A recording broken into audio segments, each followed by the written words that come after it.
Ever wondered about that big white building at 1600 Pennsylvania Avenue?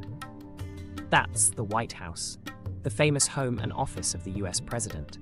It's been the official residence of every president since John Adams in 1800. Here's a fun fact. Did you know the first president of the US, George Washington, chose the site for the White House, but never lived there?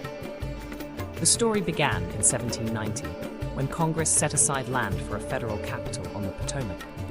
George Washington picked the exact spot, and in 1792, an Irish-born architect named James Hoban won a design contest to build the president's house. Workers began construction that October with a Masonic ceremony laying the cornerstone. It took 8 years to finish. In 1800, John and Abigail Adams moved into the still unfinished house. It was the largest private home in America at the time. Architecturally, the White House is a stately neoclassical mansion. Its style was inspired by Europe's grand Palladian villas. Thomas Jefferson later added those graceful colonnaded east and west terraces to hide old stables. You've seen the elegant porticos. The semicircular south portico was added in 1824, and the north portico at the front was built in 1829. The exterior walls are limestone painted white. Over time, each president left a mark. Theodore Roosevelt's 1902 renovation brought the modern West Wing to life and moved the president's offices out of the main building. Taft soon added the famous Oval Office. Later, Harry Truman found the old mansion sagging and from 1948 to 52 gutted the inside, rebuilding the rooms on a new steel frame and even adding the Truman balcony on the south side. Today, the White House has 55,000 square feet of space, 6 levels, and 132 rooms with 35 bathrooms, plus a basement. It's massive. Inside and out, the White House wears many hats. It's the president's home, as well as the nerve center of the executive branch. The main executive residence contains the grand ceremonial rooms, the Blue Room, Red Room, East Room, State Dining Room, where presidents entertain guests and host state dinners. Upstairs are private family quarters like the Yellow Oval Room and Lincoln Bedroom. Off to the side is the West Wing, where the Oval Office, Cabinet Room, and Situation Room sit. That's where the president works and meets staff. There's even an East Wing used for offices and press staff. Every president since John Adams has called this place home. And unlike other leaders' residences around the world, the White House really is the people's house.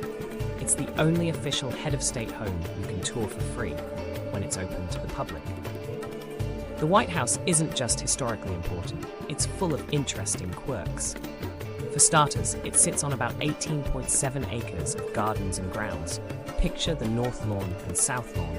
The famous Rose Garden is out front, and there's even a vegetable garden that First Lady Michelle Obama started. Back inside, there's over 400 doors, 147 windows, 28 fireplaces, and 8 staircases. Yes, 28 fireplaces. It takes around 570 gallons of paint to repaint the whole thing every few years. The White House also has some unexpected amenities. 5 full-time chefs, its own movie theater, the White House Family Theater, a bowling alley, and even a tennis court.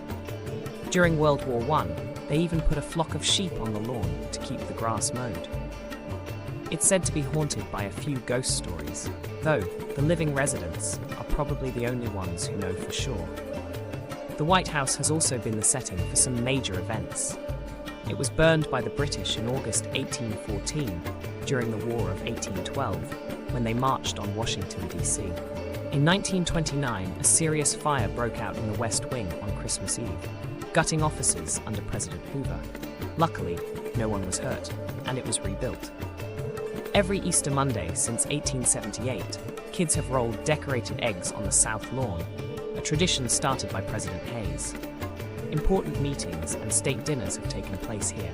For example, the first ever official White House state dinner was held in 1874 for the King of Hawaii, and since then presidents have hosted countless world leaders under this roof. Even on days of national crisis, the White House has loomed large. When terrorists hijacked Flight 93 on September 11, 2001, evidence later suggested they planned to crash into a landmark in Washington, likely the White House. But heroes on the plane foiled that plot, and the plane went down in Pennsylvania instead. In short, it's seen everything from historic treaty signings and press conferences to holiday celebrations and urgent wartime sessions. Culturally, the White House is much more than bricks and mortar. It's a symbol. It represents the presidency, the federal government, and American democracy itself. Americans around the country have pictures of it on their walls or dollar bills. It's instantly recognizable worldwide. Architects even designed Washington, D.C., so that the White House lines up on a grand axis with the Washington Monument and the Jefferson Memorial, underlining its central place in the Capitol. News stories often just say, "The White House said today," to mean the administration's position. It's been nicknamed the People's House ever since Jefferson held open house celebrations there. Through all its changes, renovations, and 5 administrations so far, it has come to stand for stability, the peaceful transfer of power from one leader to the next.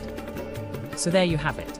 From humble beginnings as a new capital city's presidential home to the icon we know today, the White House is packed with history and surprises. It was literally built by hand, survived attacks and fire, gained fancy new wings, and became a modern office while remaining a family home. It's where Americans' past and present leaders have lived and worked, and where the story of the nation continues to unfold every day.